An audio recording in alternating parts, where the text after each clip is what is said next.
Wouldn't it be great to have a classroom full of students who are alert and ready to learn? Research shows that children who are physically active tend to perform better in the classroom. Daily exercise helps prepare students for learning. Walking or biking to school is one easy way for this to happen. So how did you get to school?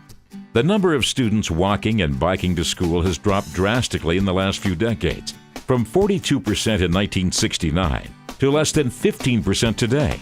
Instead of walking or biking, mom or dad now drive their kids to school. Did you know that as much as 25% of the morning rush hour traffic is generated by parents driving their children to school? Most people are unaware that car crashes are the leading cause of death and injury to Idaho children, surpassing all other natural causes or accidental injuries. Yet parents believe walking to school is unsafe for their children. This attitude has several real and measurable negative effects. Increased health problems in children. Childhood obesity has increased significantly. Increased traffic congestion near schools. With increased traffic comes increased vehicle-pedestrian conflicts.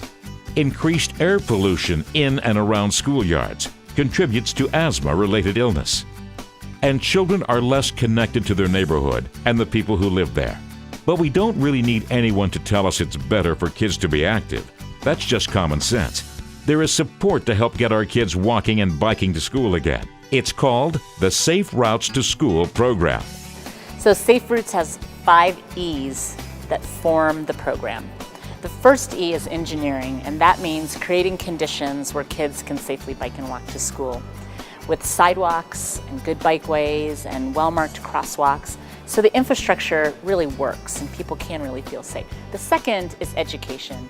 That means working with the kids to help them understand how to use turn signals when they're riding a bike, what the rules of the road are, and also to help the community that drive around the school to be educated about the interaction with people, kids biking and walking.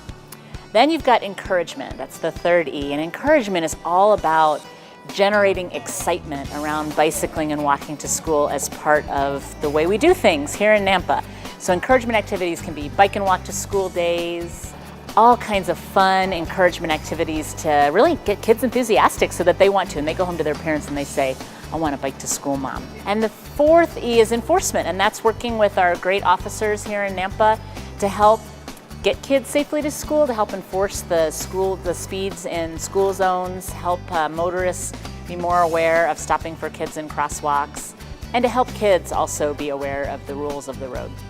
The fifth E is evaluation, and that means making sure that the investments in Safe Routes to School are paying off by tracking. How's it working? Where did we start? Where are we now? Where are we going?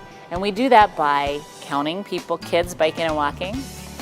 We do that also by surveying the parents to ask them how kids are getting to school. It doesn't have to be for every trip, but some of the time. And so the evaluation program helps us realize that these investments are great for kids and for families and for the schools. Safe Routes to School is a national program that provides cities and school districts with the tools they need to easily make big changes. It brings together police, city planners, parents, and school personnel to educate students about safe walking and biking practices and improve the safety conditions around schools. And educating kids about bike safety and walking and biking is part of curriculum. It really is part of the teaching. And we really can't succeed without the partnership between parents, educators, and faculty. They're all part of the team in helping educate our kids and keep them fit and healthy, because fit, healthy kids learn better. This Safe Route School grant has been a great thing for our school. We have a walking club during the lunch hour, but we have walk or bike to school, and I call it moving, grooving, and biking to school. We have it twice a year. We have one in the fall and one in the spring. My ultimate goal would be to have one every quarter to get our kids active, and our kids get excited. And this is a big thing. I'm thankful for the grant. And with the grant, I also got a sidewalk that our kids can ride their bike along the sidewalk. They can walk along the sidewalk. And it wouldn't have been possible without the grant from the City of Nampa. Some results from the Safe Routes to School program are visible and immediate, and some may take some time to realize. Become a Safe Routes to School partner today. Let us help you realize the benefits with safer, healthier, and more engaged students. Contact your state coordinator today to find out more about the Safe Routes to School program.